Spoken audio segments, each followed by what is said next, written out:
أما أنا وأنت فنقطة النهاية غير معروفة. ممكن ذا الليل النهاية، وممكن بكرة، وممكن بعد شهر، وممكن بعد سنة، وممكن بعد سنين.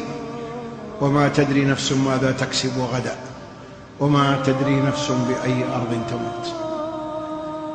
بعض الشباب يقول أنا شاب وما درى إنه أقرب للموت من 1000 شايب.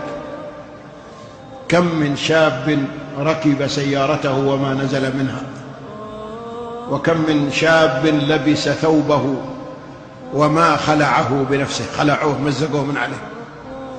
وكم من إنسان نام على فراشه وما استيقظ منه نومة الموت.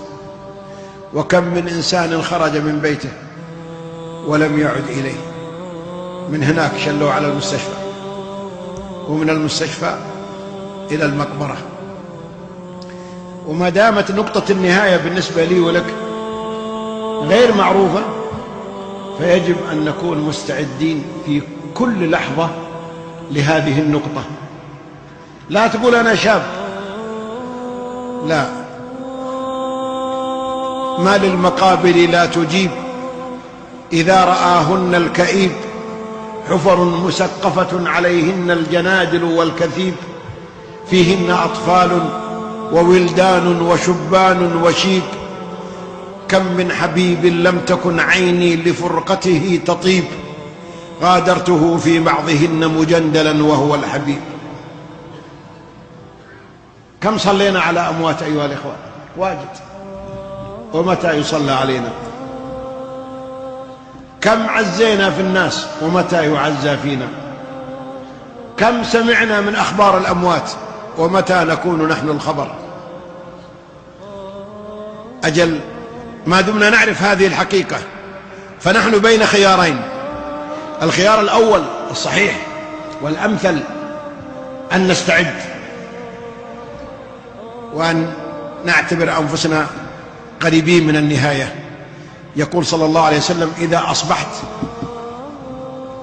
شوفوا الحديث يا أخواني هذا عجيب، إذا أصبحت فلا تنتظر المساء، لا تقول في الليل يمكن ما يجي الليل عليك.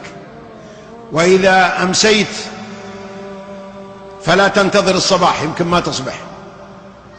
وكن في الدنيا كأنك غريب أو عابر سبيل. إذا كنت عاقل وحصيف ولبيب فستأخذ بهذا الأمر وتنتبه لنفسك وتسأل نفسك الآن، لو جاء الموت الآن هل أنا طيب مع الله ولا خربان؟ الآن لو دخل علينا الآن ملك الموت من الباب هذا وقال السلام عليكم، قلنا وعليكم السلام، قال عندي أمر الآن بقبض أرواحكم كلكم يومين في المسجد، إيش بنقول؟ نقول ممنوع؟ والله ما هو ممنوع، ما حد يمتنع منه. طيب ناخذ معنا زواد، أعطنا فرصة لو تكرمت نبغى بنجهز، قال ما معكم إلا اللي معكم، كل واحد يأخذ اللي معه. واحد قال أنا عندي عمارة، قال عمارتك لورثتك. والثاني قال وأنا عندي سيارة جديدة، خلها لعيالك. والثالث قال وأنا مدير ولا أمير ولا وزير، قال خل المدارة والأمارة لغيرك. عندك صلاة؟ تفضل. عندك إيمان؟ عندك خوف من الله؟ عندك مراقبة لله؟ عندك خشية لله؟ هذا الذي ينجح. إذا ما عنده إلا أغاني ومسلسلات وأفلام وحكايات ومباريات وخريطات، هذه تنفع عند الموت؟